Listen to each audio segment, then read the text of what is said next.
Well, that was very kindly put. Unfortunately, you gave about half my speech already, but that's all right. There's always more to say on these subjects.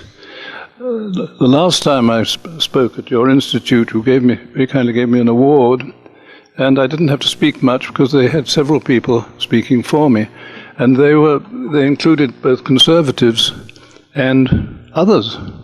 And Czeslaw Milosz came down and he said to you, as I remember, I don't usually come to conservative institutions. I just come because I agree with Robert Conquest on certain points. And I'm not even sure I'm a conservative myself, to tell you the truth, David.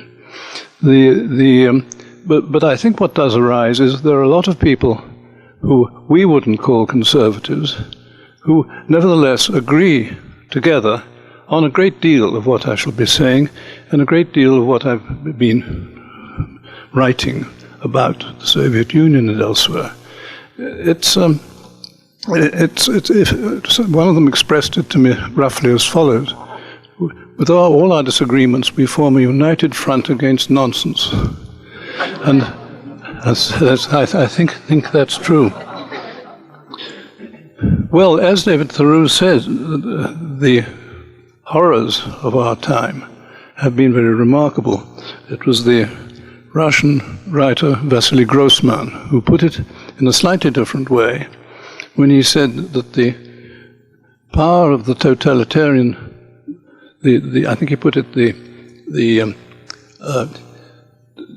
violence of the totalitarian system, the extreme violence of the totalitarian systems, was able to crush the human spirit throughout whole continents.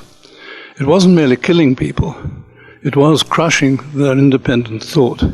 And that, of course, it's not simply lying, it is forcing you to believe and assert what you don't believe. Not just lying to you, it's forcing the lie deep into your soul. And that, I think, was one of the main points of the ideologies.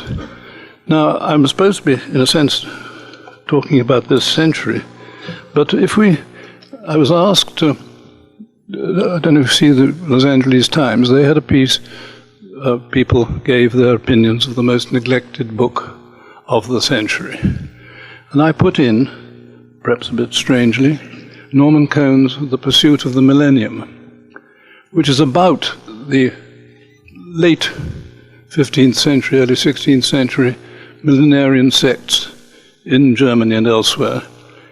But he makes it perfectly clear that he is talking also about, and he says so, about Chinese and Russian communists.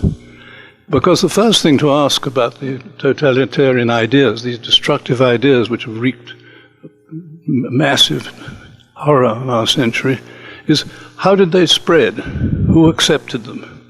And he describes the stratum that did accept them. Back in those days, it was a rather low-grade intelligentsia, people who'd somehow got a priestly education without becoming priests, odd dropouts from the gentry's younger sons, and among the poor, not the poor as such, but people who didn't fit in any particular category of poverty or anything else. And he makes the point that this is what the sort of intelligentsia, as it were, which is what accepted in China and Russia and elsewhere, the idea, the capital I idea. And the capital I idea then and now had the same basic notion that heaven can be constructed on earth, first. Secondly, I think that you merge your identity with the movement, with the party or the sect, whatever it happened to be. And thirdly, that you want it all at once. I think it's Kierkegaard who says somewhere that the two great faults in thinking these days, or in his century, are laziness and impatience. And I think these are the two things which mark the reception, not the actual taking on of the ideology, but the type of mind which is going to take on an ideology. Laziness, meaning not being unable to bother to cope with the complications of reality, try and get it all done in one smart fix.